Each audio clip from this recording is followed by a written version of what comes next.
I want to just welcome everyone to the first of many GENI webinars. My name is Ben Newton. I am a graduate student at the University of North Carolina at Chapel Hill. I work here with Kevin Jaffe and Jay Ikut, and Jay and I were tasked to come up with some webinars, and so this is the first of a series of webinars that we'll be hosting, and we're excited to do that. A couple of notes before we begin. BlueJeans is the interface we're using for the teleconferencing. Hopefully everybody has been able to get in okay. And a couple of things to note, and it looks like everybody has done this already, but if you would just keep yourself muted unless or until you have questions or comments. And I think Rob may have some specific times at which he would like those questions to be asked. So he'll talk about that. One other thing to note as we get into the presentation, and there's some slides that go along with the presentation, you can, there will be a slider at the bottom of your window likely that will allow you to adjust the size of the video versus the slides. So just kind of look at that if that is of interest to you. And so without further ado, it's my honor to introduce RobRicci. He is an a research assistant professor at the School of Computing at the University of Utah. And he, since the year 2000, has been one of the primary architects in implementing EmuLab, which, if I'm not mistaken, was a predecessor of GENI, which was a predecessor of CloudLab. And he is going to talk to us about building clouds with CloudLab. And so without further ado, we'll have Rob take it over. Great, thanks for the introduction, Ben. I just want to check and make sure. Are you seeing my slides okay? Yes, absolutely. Okay. Yeah, as Ben said, I'm going to talk today about CloudLab, and you'll see a little bit more as I go through the talk, sort of why this is part of GENI webinar series. But I'm going to do this kind of in two parts. I'm going to go through slides for, well, hopefully actually as short as I can, and then spend some time doing kind of a live demo that you can follow along with if you'd like. So if you have a GENI account already, then once we get to that part, I will send you the URL, et cetera, that you can try to use to follow along. And if you don't worry, you should be able to get kind of everything out of just the my demo today. As Ben said, I think what I'm going to do to kind of manage questions is I'll sort of explicitly build in a couple of points where I ask if anybody has any questions. So if you can just, if you have questions, if you can just hold it to that point. So I want to start out talking about CloudLab, about kind of why we built it, so you can to get an to hopefully get you an understanding of what it's for. So the clouds have really changed the way that we do a lot of stuff, in the last few years, right? They changed the way that we've thought about a lot of infrastructure, things that used to be relatively expensive and time consuming, about kind of the kinds of services that can be provided to both to end users and to developers and people hosting services and so forth. So they've been really transformative. And they're pretty great, right? If you go and use Amazon AWS or Microsoft Azure or Google's compute engine, they give you this illusion of infinite scalability and very nice experience in terms of setting up a wide variety of different kinds of infrastructure. So they're pretty great, like, except when they're not, right? So, maybe it's maybe you find that, kind of the overhead of being in a multi-tenant environment and the unpredictability of sharing with other users, or is a problem for your application, or that the storage semantics provided by the cloud provider are not exactly what you need for a particular application, or the networking is kind of designed a little bit wrong for the application that you have in mind. um, so as computer science researchers, like, this is actually, like, kind of like good news, actually, in the sense that that means that there's a whole lot of opportunities for us to do research kind of on not just what the cloud is today, but like what it could be in the future, right? Trying to change um, some of those kind of fundamental things that are, what we think of today as the cloud, looking what those might be in the future.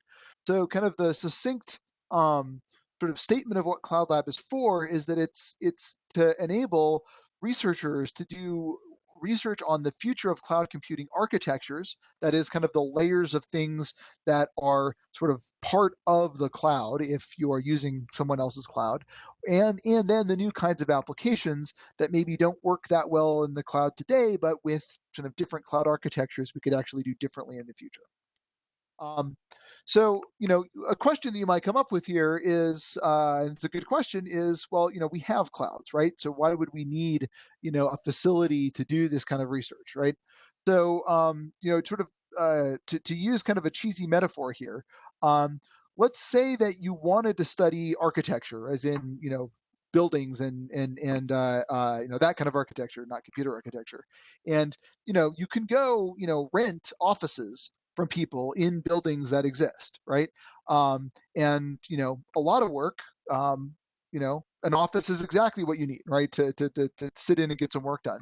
But if what you want to do is actually study kind of how the building works, or how you might build buildings better, and that kind of stuff, like, what you really need is a more complete, holistic view of, like, everything that's going on, right? Uh, the various support systems that are providing power and cooling and air conditioning, and how people actually enter the building and use the spaces that are in it. And this is it is it is not an accident that we when we talk about someone who is using a cloud, we often refer to them as a tenant, right? And so in a similar way here, if you are uh, uh, uh, sort of going to do kind of the work that the cloud was designed for its tenants to do, then that's great. You go and you rent some space and you rent some virtual machines and you use it. But if you want to actually change and see kind of how the cloud itself is built, and kind of propose new ideas for how to kind of work at those low layers of the infrastructure that are a given in somebody else's cloud, then you really need something that gives you that kind of visibility and control. So this is really what we've built CloudLab for. So with that in mind, CloudLab is not a cloud itself. That's rather, CloudLab is a laboratory environment for researchers to come and build their own clouds, and work on those things that would be a given if they were using somebody else's cloud. So, we have a set of hardware, and we give you people bare metal control over that hardware, so that you can take existing cloud software stacks, things like OpenStack or analytics stacks like Hadoop, or other kinds of processing frameworks, and you can build those on top of the environment that we give you. Or you can, like, throw out all the stuff that's existing and, like, build something new from the ground up, um, so that you can get access to the bare metal and the raw network and the raw storage devices. And our goal here is to take it, and you'll see this hopefully in the demo today, assuming that it works, is that we're trying to make it as easy to go and get an entire cloud as it would be to go to somebody like AWS and get a VM, right? So, and we hope that by making it so easy to get your own cloud, that this is kind of inspiring to you to do kind of this big, challenging kinds of work on kind of the fundamentals of what clouds and future computing environments in general are. Um, So, sort of more concretely, CloudLab consists of three large-ish facilities at the University of Utah, University of Wisconsin, and Clemson University. They are interconnected with each other using Internet 2's AL2S service, so we can actually get like layer 2 connectivity for you within one of these clusters or between the clusters. And it's federated with a whole bunch of other facilities like GENI. So using a CloudLab account, you can get access to GENI facilities and vice versa. Um, and it supports multiple slices running on top. So if you are familiar with GENI terminology, or if you're not familiar with GENI terminology, a slice is basically a set of resources allocated to an experimenter that can include compute resources, network resources, storage resources, and in CloudLab, these are generally like bare metal compute resources, bare metal storage resources. And so multiple of those can be running at once. Any one of those slices maybe is just using resources at one of these sites, or maybe it's actually spanning multiple sites to do some kind of geo-distributed kind of experiment. So, we've built it out of a bunch of pieces. So Ben mentioned at the beginning of the introduction, the Emulab testbed. This is something that my group at Utah has been building for 17 years now for the network research community. And the Emulab software does kind of the basic bare metal provisioning of, when I ask to, run an OpenStack and I need to like load some disk images that have all the OpenStack software in them and that kind of stuff. The Emulab software handles this. We have been working on the GENI project more or less since its beginning. And the GENI project has added, under the GENI project, we've added a lot of features to the Emulab code base to do sort of federation so that we can, have these experiments and slices that like span multiple sites, which is one of the key features of all of the GENI frameworks, not just the one that we've developed, but the other GENI frameworks as well. I'm going to show you today what the web interface to CloudLab looks like. It actually has a set of pretty rich APIs that come from the GENI project as well. So, actually, if you reach the point of being a very sophisticated user in the terms of in terms of wanting to sort of bring up experiments, using programs, etc., then you can actually get to that point as well. And one of the things that is kind of differentiates it from a cloud is that this is really built as a scientific instrument for repeatable research. So we do our best to make sure that you have physical isolation for the resources that you have so that kind of the performance of your experiments are not being affected by other things that may be going on at the same time, other experiments that may be running. So this is in contrast to something like a typical commercial public cloud where, the sort of availability of CPU cycles, disk bandwidth, et cetera, is going to be affected by who else is using those resources. So we want you to not have to worry about that and to be able to do these repeatable experiments. And I'm going to talk later in a bit more depth about the repeatable research aspect in terms of sharing artifacts with other people. This would be a good point, I think, if anybody has questions, I can open it up for questions if anybody would like to ask any at this point.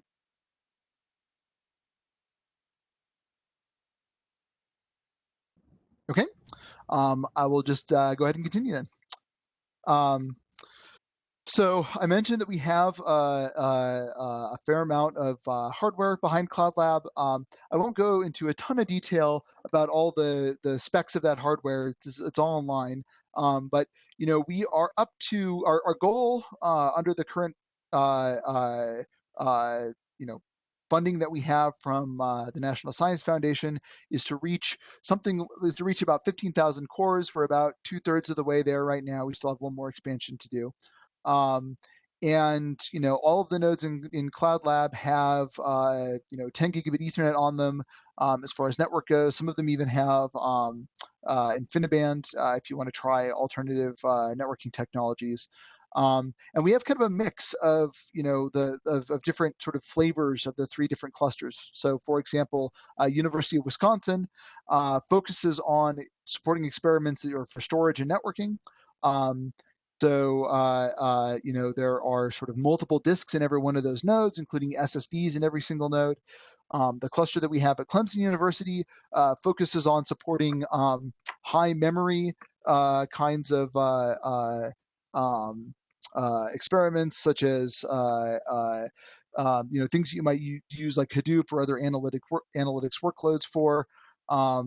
And lots of cores per machine. And then the cluster that we have at Utah focuses on power efficient computing. So if you want to do some kinds of sort of experiments with sort of different architectures that have kind of different power performance trade-offs, we can get you power data for every one of these clusters, and you can try them at some of the lower power machines at Utah and some of the higher power machines at the other sites. As I mentioned earlier, CloudLab is federated with GENI in that if you have a GENI account, you can use that to log into CloudLab. If you have a CloudLab account, you can actually use that with GENI resources. The GENI racks, which will probably be covered, I think, more in some of the future webinars, are these very small clusters. Some of them are many of them are as small as 5 nodes. Some are as large as 20, I believe, but that are kind of that are scattered around the country. So if you want to do experiments that involve compute or storage resources at the edge, so like maybe you want to do CDN type experiments, or experiments that involve local compute resources, talking to larger data centers. You can do those kinds of things using the GENI racks. And GENI also actually has a large number of different kinds of wireless devices. I believe that the next webinar in this series is going to cover the PhantomNet one that other people at Utah run. But basically, there's a whole lot of different kinds of resources you can get access to with these accounts. And though it's several different sites, this is just a map showing the little dots are the GENI racks, the big 3 dots are the 3 CloudLab clusters. These are different clusters, but we've really done as much as we can to try to make them usable as one facility, so that you can use them without having to learn too much about each of the individual sites. CloudLab has picked up a whole lot of users so far. As of this month, there are about 300 projects, about 1,200 people. This map is showing the dots in blue are people who have signed up for accounts at CloudLab. The people who are in orange are people who are GENI users who have used the facility. So it's had a lot of uptake so far. And just to give you some kind of examples of kind of the work that they've done, this is a paper that appeared it's from University of Washington. It appeared in Conext last year that looked at alternative data center topologies. And so they did some simulations to get kind of the scale of, like what would this look like if we had, thousands or tens of thousands of racks in a data center. But then to validate those simulations, they ran experiments inside of CloudLab at the scale that they were able to get here. This is one that looks at network function virtualization. This is one from University of Wisconsin-Madison that looks at how you do synchronization across different network function virtualization objects. This one is from University of Texas at Austin, and this is one about basically distributed storage systems and how you provide different kinds of concurrency control and guarantees, et cetera, in a distributed storage environment. So you can see kind of from these three, like these are 3 papers that all have very different flavors, but kind of all have this common, they needed to see or modify the network or the storage system, or there are other examples that have modified hypervisors that just are, again, things that they sort of you would not be able to do at all. You'd have trouble doing or understanding if you were using somebody else's cloud. I'm going to take a brief detour before I get to showing you a demo, but to talk about kind of the building on the aspect of building on each other's work in kind of the systems and networking and distributed systems research communities. So we when we do work and publish a paper, right? The artifacts that we build, right, are not these sort of beautiful, pristine, sort of production quality systems for the most part, right? Because our job is to build an artifact that showcases a particular property, particular set of trade-offs, and get experiments running for a paper, right? So our actual artifacts tend to look something more like this, right? That are like held together with duct tape and strange little pieces and etc. And so one of the consequences of this is that even in cases where other people have released code for their systems, it can still be really hard to get them running because and one of the big reasons for this is that it's kind of can be kind of hard to get the exact environment that somebody else used, especially when that environment involves a network, right? It involves multiple machines, involves certain amount, large amounts of computation and storage and memory. So one of the key ideas in CloudLab is something called a profile. So like, for example, the thing that I'm going to demo to you later today is a profile that uses the OpenStack, which, if you're not familiar with it, is a very popular system for building private and public clouds. It does a lot of the management of creating VMs and setting up networks and managing storage. And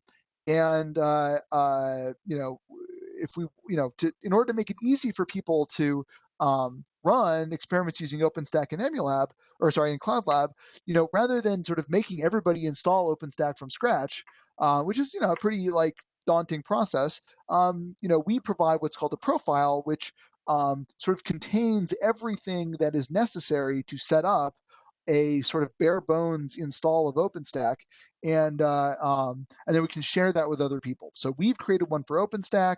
Others have created ones for Hadoop or Docker, or we have an HPC based one that uses the Slurm workload manager, and one of our goals here is to help people create these packaged environments that they can just share with others, right? And put a link to it in their paper, or send it to their collaborators, and kind of get people going in the same environment very quickly. So what's in a profile? If you are familiar with GENI at all, you've probably run into this RSpec thing. Don't worry, I will not make you look at any of them today. We go to our best to actually hide these and provide people nicer interfaces. But basically, there is this GENI document that describes the set of resources and the network topology, et cetera, that are needed to run the experiment. So this is like in contrast to what you find in a typical cloud environment. So we kind of capture like a whole topology, sort of, rather than sort of saying I'm going to create this thing by bringing up or down, adding or deleting VMs. We say, like, look, here's the whole topology, right? This is everything you need. And then it's just a set of disk images that actually contain a lot of the software needed. So that XML GENI RSpec, describes the topology. So you can see it, the simple topology that I've made down in the lower left there that shows an experiment that runs two different slices, so at two different sites. This the details of this, if you look at it, include things like what type the hardware should be, which disk image each machine should run, some software that it should run when it first starts up. And here it's kind of hard to see, but now I've selected that box in the middle that is providing some details about the network here. So what what IP addresses should be used, what the speed of the network is. Should it be, a private layer 2 LAN, or should we build something with layer 3 tunnels? So it describes this whole environment. And then on the disk image side, sorry, in the disk image side, it just sort of contains kind of things you would expect from a disk image, which is, an operating system with, possibly some special packages installed, possibly, my own code is installed somewhere in there, maybe some data files, etc. So you can create profiles by copying existing ones and customizing them. Or we have a GUI, which, again, if you've used GENI, this GUI should actually look slightly familiar. It's the same. Hello? Getting some feedback?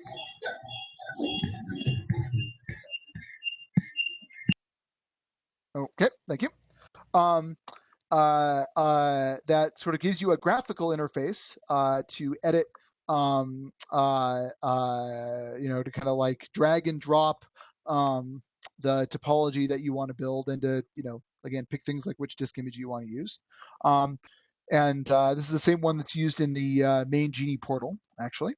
Or you can actually write some code. So GENI has a scripting interface called GENILib, and you can actually write some Python code that actually, so this is an incredibly simple example that basically creates, I'm not sure if you can see my highlights here, but like asks for a new Zen VM, and gives it a name, and you can set properties of it, etc. So you can imagine, if you want to build something kind of cloud scale, it's really nice to be able to take and use a full programming language, and write some loops, and put in conditionals for different options. So you can actually make some very complicated profiles. So here's a more complicated one that defines some parameters. It says, like, how big do I want this cloud that I'm building to be, right? And checks things like, okay, did I pick a valid number of machines to add to my cloud, and then actually runs a loop, and goes and creates everything, and puts it in a puts it all in one big LAN. So there's a bunch of interfaces here, and that you could use, kind of from the level of drag and drop all the way up to writing code that defines the environment. So at this point, I think this would be another good point to take questions. So before I do that, let me just say what I'm going to do for my demo for the rest of this is actually a tutorial that we've given a couple of times at various GENI events and others, where so if you go to this URL, cloudlab.us/tutorial, um, uh, uh, um, and if you go through this, it'll sort of document everything that I'm doing. So if you happen to have a GENI account, great, you can go and follow along with me. If you don't, you can go ahead and, I think we'll make sure that this URL gets posted to the page for this webinar if it's not already, and you can just kind of at your own leisure go give this a try. So this is a good time for questions, I think, if anybody has any they'd like to ask. Rob, I have a question. This Yes. is Ben at UNC. So the bare metal nodes that you have, what are the specifications of those, and do you get to pick the types of the specifications of the nodes, or is that Yeah, so let me show you. Let me go ahead in just a moment. I'm going to switch which window I'm sharing. Let's see if this works. We'll show Google Chrome. All right. Okay, so are you seeing? I don't know. Are you seeing my browser window now? Yep. Browser window, CloudLab. Yep. So if I go to the documentation,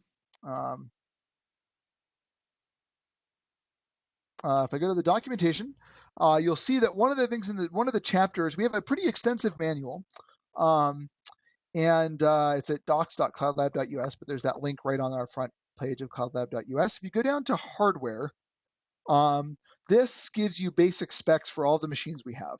So what happens is, we have some physical machines. They have like specific physical characteristics, and each of them has a type here. So like you see, I've highlighted, M400 is the type of the node that we have at Utah. Here's the description of what they have. If you want to go, like look at Wisconsin, there's a large set of nodes there that have 16 cores and 3 disks each. There's a smaller set of nodes that have 16 cores and 14 disks each if you're going to do some kind of large storage kind of experiment. So basically what you get to do, and the decision that we've made is, we have a finite set of actual physical hardware types. So kind of rather than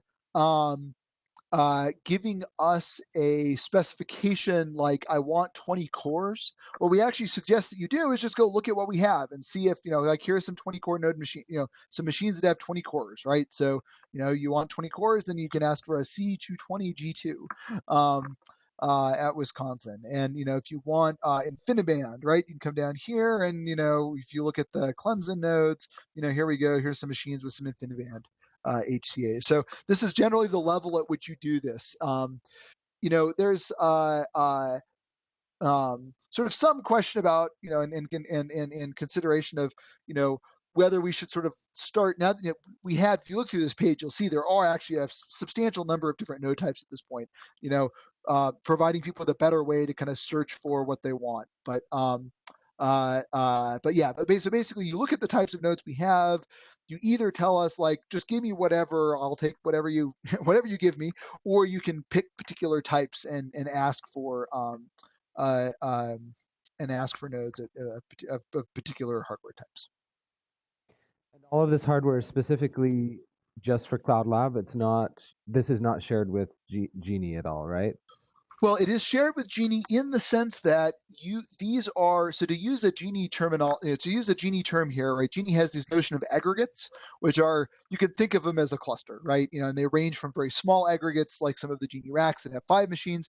All of these CloudLab clusters are in fact GENI aggregates, and you can use the GENI portal. As far as I know, all 3 of our CloudLab clusters actually show up as aggregates that you can pick in the GENI portal. They are shared in that way. We actually have one of the clusters that I have down here. This apt cluster is actually one that is shared with the University of Utah's high performance computing organization.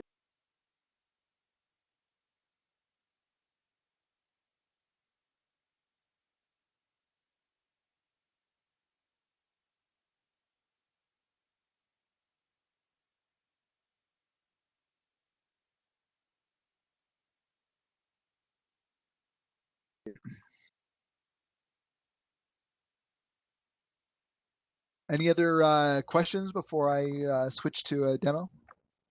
Rob, we lost Hi, you Robert. for a moment. Oh, go ahead. Oh. Go ahead. Please go ahead. Hello? Hi, my name is Graciela Pereira. How much you? Oh God. Hello? Yeah, can you hear me? Yes, I can hear just fine. Or I can use the chat if you like. Seems to have some problems with the audio. Oh, let's see.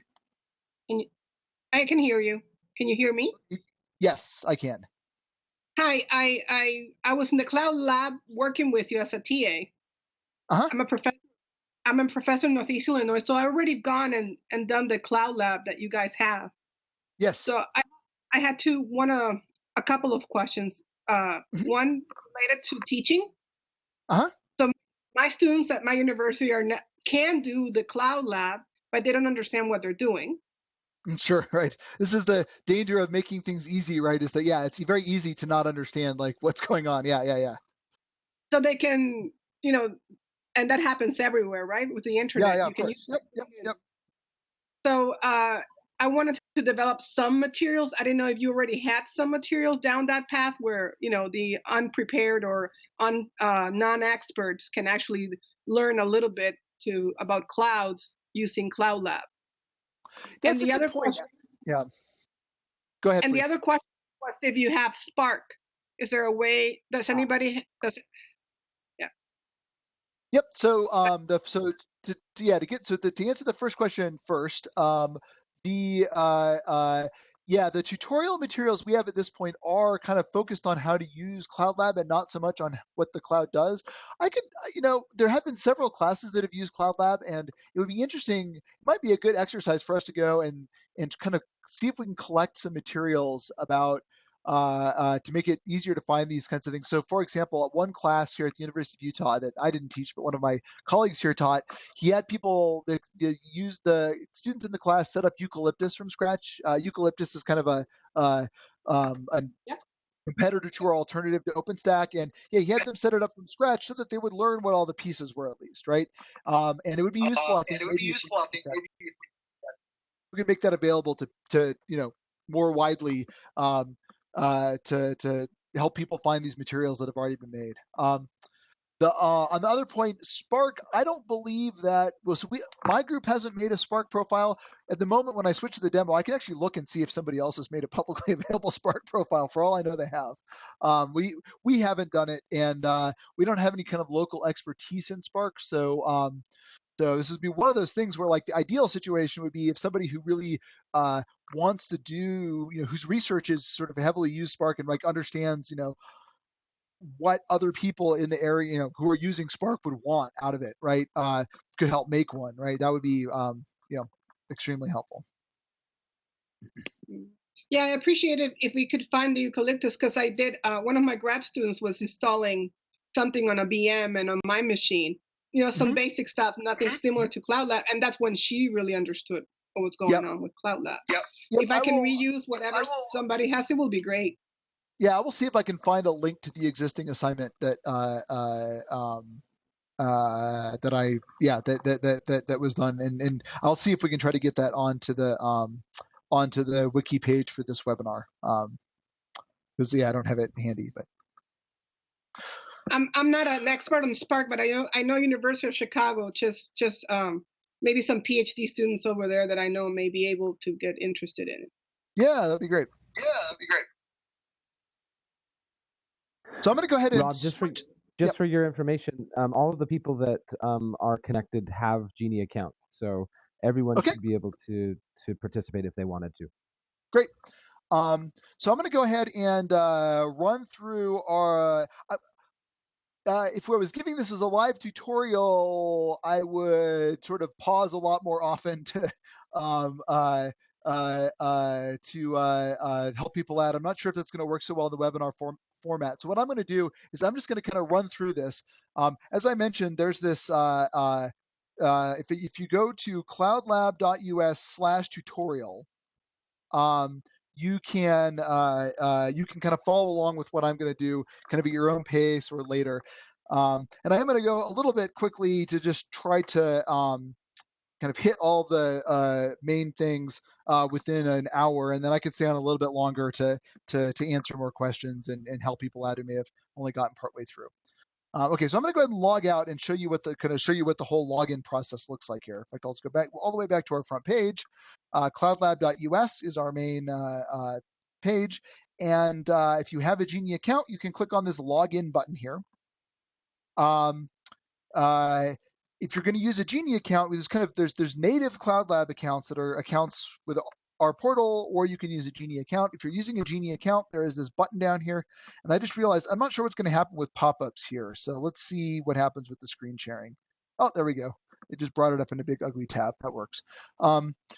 So if I click this GENI account button, what I'm going to get is an opportunity to select where my GENI account is. So unless you know otherwise, you should click on this big GENI button.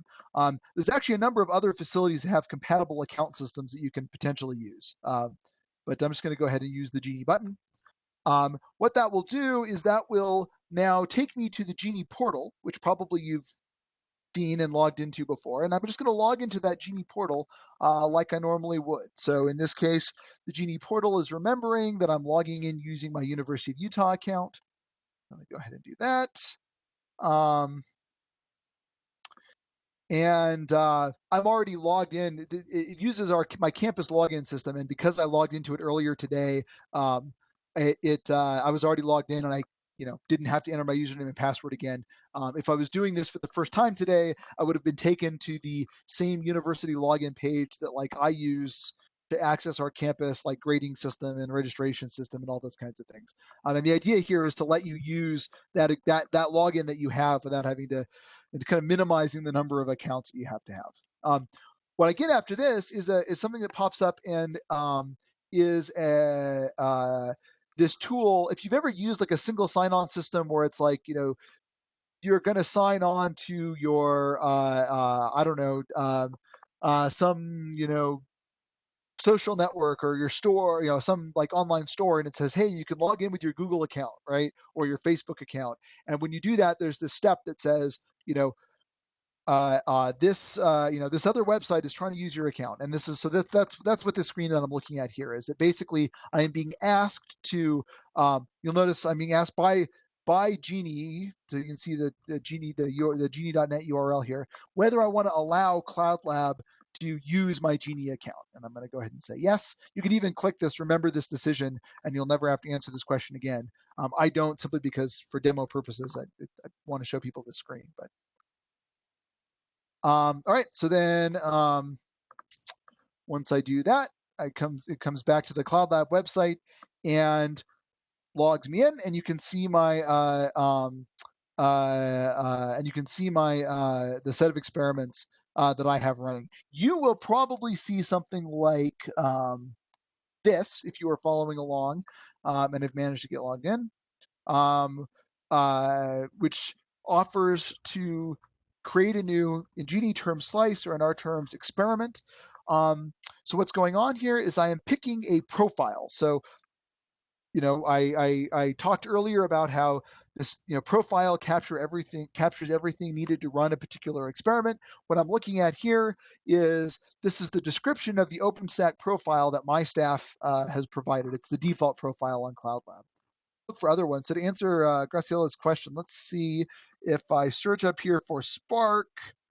So here is somebody who has made some public profiles for for Spark. So I can't sort of vouch for whether or not these work because they're sort of kind of community provided, but this may be a good starting point if you want to use Spark, or if you want to look at something else like Hadoop, for example, right? You can see there's several Hadoop profiles. So you can spend some more time at some point kind of looking through the list of profiles. Like I said, some of them, if you look under the defaults here, some of them are provided by CloudLab staff. Other ones are provided just by the community. All right. So I'm just going to use the OpenStack one. And I kind of rushed through earlier showing you that these profiles, so our OpenStack profile is implemented using one of those Python scripts. It defines a set of parameters that let you set a bunch of things about the OpenStack environment that are going to get built, right? So we support a couple of different OpenStack releases. You can decide how big you want this to be. You can ask for just a couple of compute nodes. The default only asks for one compute node. I can ask for something larger. I'm not going to go through all these parameters because if you click on the advanced one, you can see there's just like tons of them, right? That all kind of relate to, just like different options for setting up OpenStack. Yeah, I can run it across multiple sites. And what's going to happen is these parameters that I pick on this page are going to get sent to a script that is going to generate one of these resource specifications. When I click next, that's what's going to happen. That then is describing to CloudLab the environment that I want. Now I'm at this finalize step, so you can see here, if I click on this, I get kind of a bigger view. I have a controller, which in OpenStack is going to run the web interface and a lot of the orchestration services. I have a network manager, which manages a lot of the network pieces of OpenStack. Again, these are kind of OpenStack specific, and my goal here today is to more demo CloudLab than OpenStack itself. But and then I have 3 compute nodes because on that previous page I asked for 3. And if I click around, I can see things like which disk image is getting used, some stuff that gets installed and run every single time I boot any of these nodes, etc. If I want, I can give a name to this experiment so that I can remember what it is. If I don't, CloudLab will just pick one for me.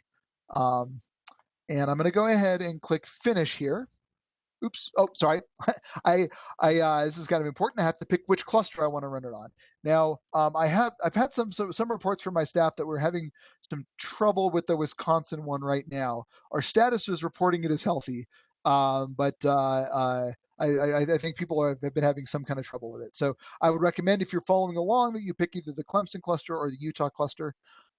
Each of these things you can see here, this little icon here, there's an outer ring that's telling me whether the test bed is healthy or not, and there's an inner ring telling me how many machines are available. So because it's summer, usage is lower right now, and you can kind of see that, most of these have a lot of stuff available. If I look at the federated clusters, here's one of the GENI racks. And this particular one is healthy, but it only has 5 out of 18 machines available. So it's not, there's a chance that I might not get the resources that I want on this one. So I'm going to go ahead and pick the Clemson cluster and go ahead. And when I say finish here, what's happening is this resource description that is being shown in that little GUI is now that underlying description is now being sent to the Clemson cluster, so that that cluster can pick which free machines it's going to use and can start doing things like loading disk images, setting up VLANs to build the network that I asked for. And all this. Here we go. And if I go and look at, so the bottom, I have a picture, again, the picture of my topology. And if I go to list view, I can actually see all of the nodes that I've been allocated. So I've been allocated these physical nodes, CL node 110, 112, et cetera, on the Clemson cluster. Now, this process is going to take somewhere from 5 to 10 minutes to actually complete. So, earlier, of course, I, went ahead and created an experiment that I can just show you.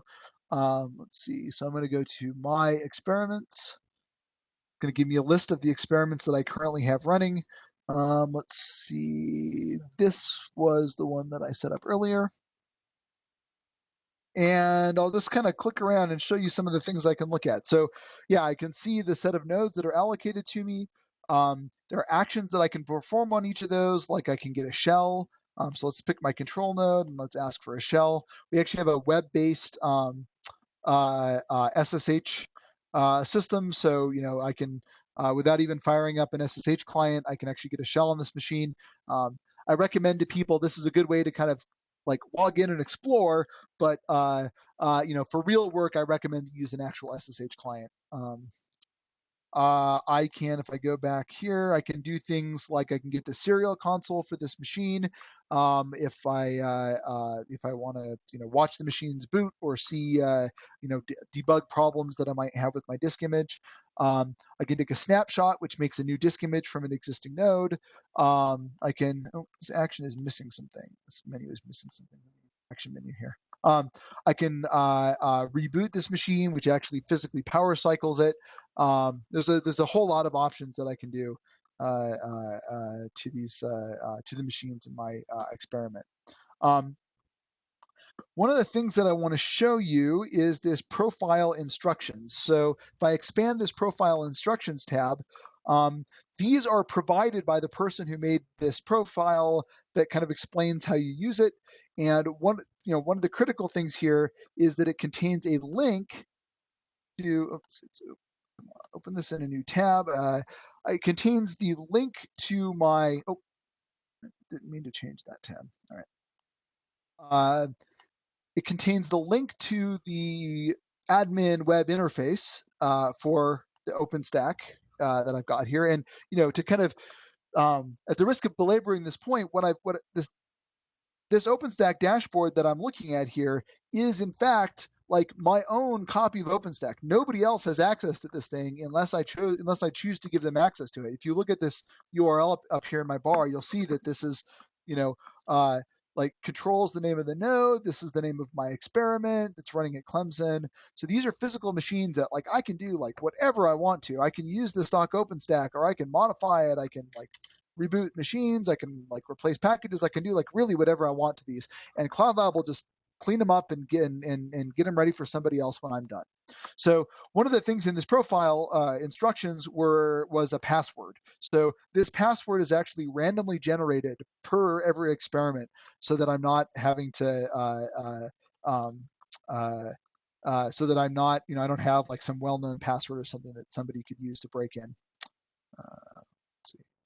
So I'm going to go ahead and log in, and now I am the administrator of this OpenStack, right? So I can go and I can look at, let's see, I can go into I can look at like the hypervisors that I have running. Again, I'm not going to, my goal here isn't like really necessarily to like, teach you the details of OpenStack, but just kind of show you that like this is, my own, this is my own copy of OpenStack, and I can run, I picked. When I created this experiment, I picked that OpenStack profile, but really this could be anything, right? I could, like Graciela was asking about, this could be Spark. We have a lot of people who just, install, a bunch of bare metal machines with some kind of Linux distribution they like, and then, just work on the bare metal that way. They're really like a whole lot of options. I think at this point, this would be another good place for me to see if there are any questions. I can show more about this experiment, or I can answer questions. So if people have questions, this would be a good time to answer them.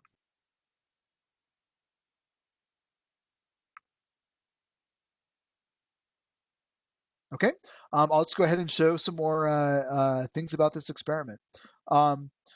So one of the things you may have noticed is that up here, I have this thing that tells me when my experiment expires. So this is, CloudLab and all of GENI are built around basically leases. So what I do is, when I have these machines, they're physical machines that are dedicated to me, and I have them for some set period of time. So what happens is, by default in CloudLab, the amount of time that you get is about 16 hours. And this amount of time is set so that, like, if you do some, get your resources, do some work on them, and then sort of don't ask to keep them longer, they get freed up by the time that people come to work the next morning. But of course, for many things, for just like trying things out, 16 hours is plenty. But if I want to do some real work, I'm going to need to hold them for longer than that. So there's this button down here, this green button, extend. And what this does is this requests to hold these machines for longer. So you can see I've got the slider, and I can ask to hold them for different periods of time. And if I ask to hold them for like a week, for example, let's see. Then I'm going to be asked to type a short explanation of why I need to use them for more than just a couple hours. If I ask for very short extensions, what's actually going to happen is this is going to be granted automatically. If I start asking for longer ones, like longer than a couple of weeks, you'll see here CloudLab staff are actually going to read whatever I write in this box, and are going to start to make decisions about is this sort of a legitimate reason to hold machines for a long time? Because we're in this situation where, we don't have infinite resources, right? This is one of the reasons why I emphasize that CloudLab is not a cloud, right? We don't actually, we don't have infinite resources, and we kind of can't really pretend to, because we're busy all the time. And so kind of absent the pricing mechanism that would exist with a commercial cloud, we have to kind of use a mechanism here where you tell us why you need resources and how long you need them for, and we have to evaluate based on what you tell us whether it's an appropriate use of CloudLab. So for example, if you are running an experiment that like has a bunch of needs to run like many repetitions across different parameters, and takes hours or days or weeks to run, this is a good reason to hold machines for weeks. If you if your reasoning is, well, I don't want to have to set this up again, then probably what we're going to do is direct you to the documentation for how to make your own profile, actually, so that you can, at any point that you want to, you can set things up so that, instead of getting a stock OpenStack with that simple process at the beginning, you get, your own customized version or your own customized software install. So this all works on this lease extension basis. So at the end of this lease period, the resources will be reclaimed. You will get like an email warning before it happens, but it is this is the intention is that we are kind of not a long-term data storage system. So I strongly encourage all of my students, have a repository that contains, the code that you are using for your experiments, the scripts that you need to actually run the experiments and set the environment up, and and maybe even put the data that you gather in that repository, so that kind of you're not relying on, we're a test bed, right? Things happen. We had like a citywide power outage at Utah like a week ago, right? And so we don't provide kind of the 5 nines of uptime that a commercial cloud provider would. So we encourage you to do everything you can to make it easy to rerun your experiments, to keep to once you produce important data, copy it off to some place that you can control, so that you always can easily rerun things, or always have your own data. And this is just kind of good scientific practice, in addition to being a good strategy for working with a test bed. Let's see. One other thing I want to briefly show you here is, and this is a difference from what you would get from a commercial cloud. This manifest tab in my experiment status is displaying a whole lot of details about the machines I got, like which ones I got, things like, what their IP addresses are, like what their MAC addresses on their interfaces are. Everything that is viewed, everything on this page, like this list view or this topology view, is all being drawn from that manifest document, which you as an experimenter have access to. So if you want to script your experiment to kind of make it really easy to sort of discover the set of resources that are in your slice and run code across them, no matter what size of experiment you pick today and that kind of stuff, you can use that manifest as a machine readable representation of all of the resources that you have for a particular experiment. I think that there's a lot more stuff that's covered in that tutorial that I linked to, but I think that this is actually probably a good stopping point, since we're at about an hour. And I'm happy to stay on for a while, like if people have been trying this in the background and are finding that it's working for them or not working for them or anything like that. So I'd like to open it up for any other questions at this time too. Rob, I have a question. Ben Yes. Newton from UNC again.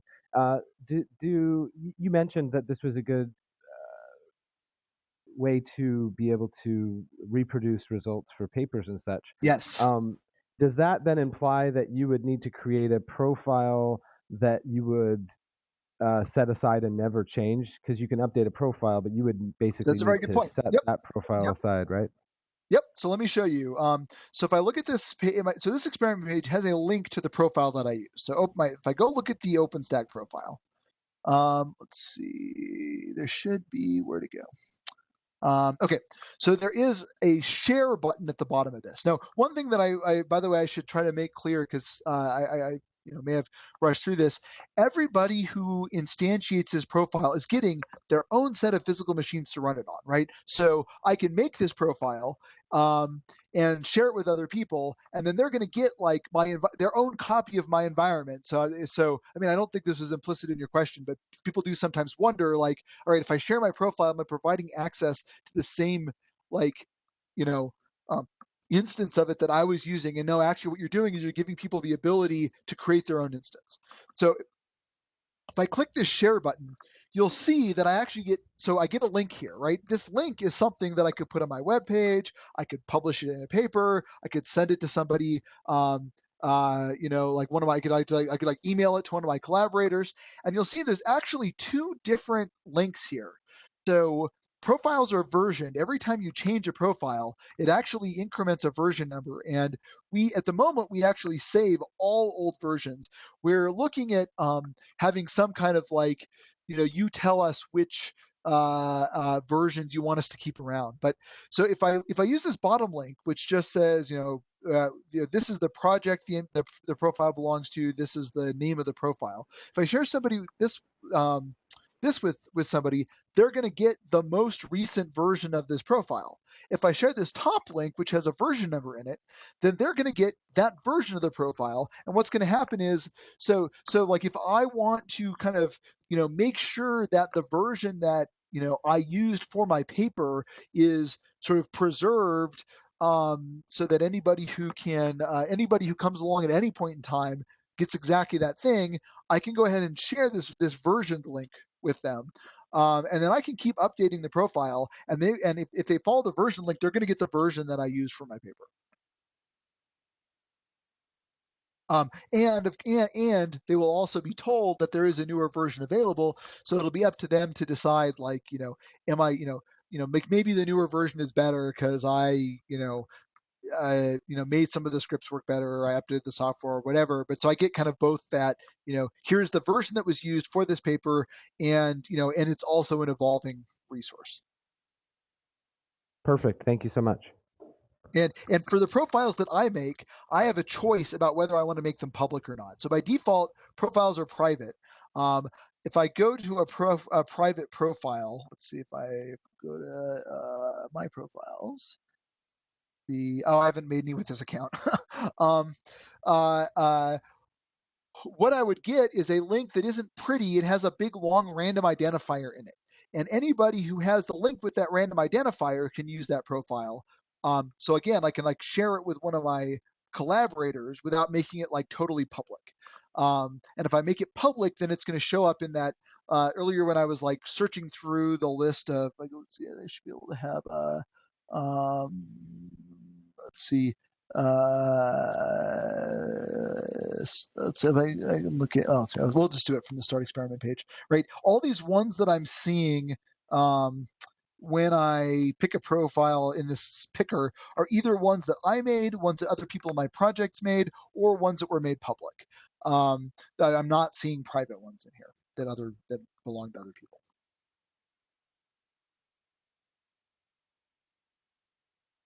Any other questions for Rob?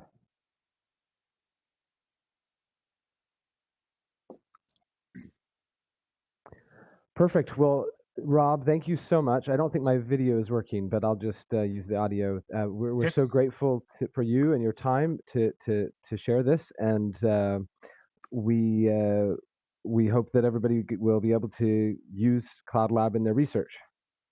Great, thank you. And yeah, if you want to follow along and do this tutorial later, there's cloudlab.us/tutorial. You can do that. And if you go to cloudlab.us, you can either just use your GENI account, or you can apply to get an account on CloudLab. And there's a pretty simple application process where you just need to tell us like what you want to use it for. And that's about it.